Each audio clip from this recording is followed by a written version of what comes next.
भाषा आम पार्टी बाहरुनी आप देखुं आमको आमर भाषा कौ भाषा आम संबोधित करूँ जो शिशु मैंने पाठ पढ़ी सी भी से शिशु मैंने आज जो जानते गुरुजी आमर जड़े मुख्यमंत्री हे से शिशु मान आग्रह भी आम आ देखिपारूँ। कीर्तन बिहारी साहू झुंपुरा से बहुत सरल लोक जिते शिक्षादान करते भारी छुआ सहित मिसी जाते आउ शिक्षादान भी उन्नत मानर थिला जहाँ भी हो आज सी गोटे राज्यर सबुठु बड़ पदपदवी अधिष्ठा होगापी जाइए बहुत खुशी लगुच। आशा करुचु सी निज गाँव निज जिलार तथा राज्यर उन्नति करेंगे। से जो शिक्षा कथा करते आप सब छात्र छात्री मान पाठ पढ़ाऊे से समय कौ विषय पाठ पढ़ाऊे कौन सब थिला से समय अनुभूति?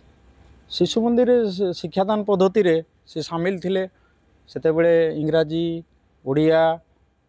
एवं विज्ञान ये शिक्षादान से करुले छुआ सहित सी अति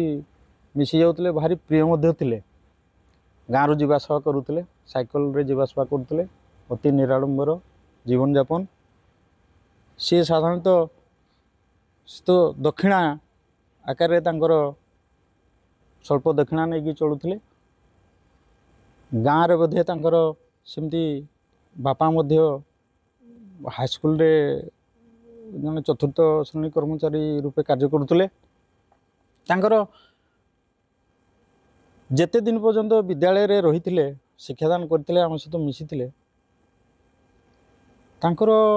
गुण को कौ गुण आम बखाड़ू से सर्वगुण संपूर्ण थे जहाँफल कि से आज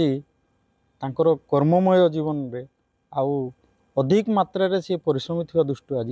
ये परिस्थिति पहुँची इतनी खुशी जे भाषा पाऊनु आज्ञा भाषा आम पार्टी बाहरुनी आप देखुं आमको आमर भाषा कौ भाषा आम संबोधित करूँ जो शिशु मैंने पाठ पढ़ी सी भी से शिशु मैंने आज जो जानते गुरुजी आमर जड़े मुख्यमंत्री हे से शिशु मान आग्रह भी आम आ देखिपारूँ एत आग्रह वर्तमान जन्मी जे केवे पाद पड़ो अपेक्षार आम रहिलु। मधुसूदन साहू आचार्य सरस्वती शिशु विद्या मंदिर झुंपुरा से जदिओ तांकर शिक्षा सरला परे राजनीति पाद थापिले ता परवर्ती समय से शिशु मंदिर योजना रे कार्य करी आज से ओडिशार मुख्यमंत्री होगा जाउचंती एवं आशा रखिबु जे निश्चित भाव में आमर जो जिला एवं राज्यर उन्नति करने सहित शिक्षा प्रति तांकर जो प्रथम रुचि थिला शिक्षार से विशेष गुरुत्व देवे ये आशा रखुँ। आम आशा रखिबु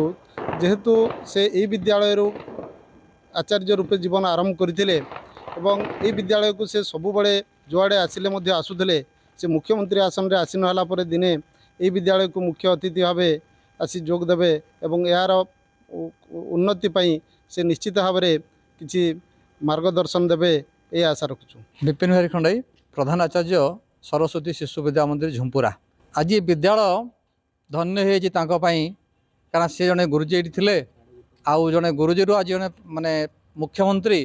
तेणु विद्यालय आज गर्वित आ विद्यालय धन्य हो जड़े व्यक्तित्व जे कि आम अनुष्ठान गर्व और गौरव तांको पुणी आम आउ दिने कौ दिन विद्यालय अतिथि भाव में देखू यही आम पाखे आम आशा अच्छी आम निश्चित भाव में अतिथि भाव में निमंत्रण करूँ मुख्य अतिथि भाव में दिने आसवे ये।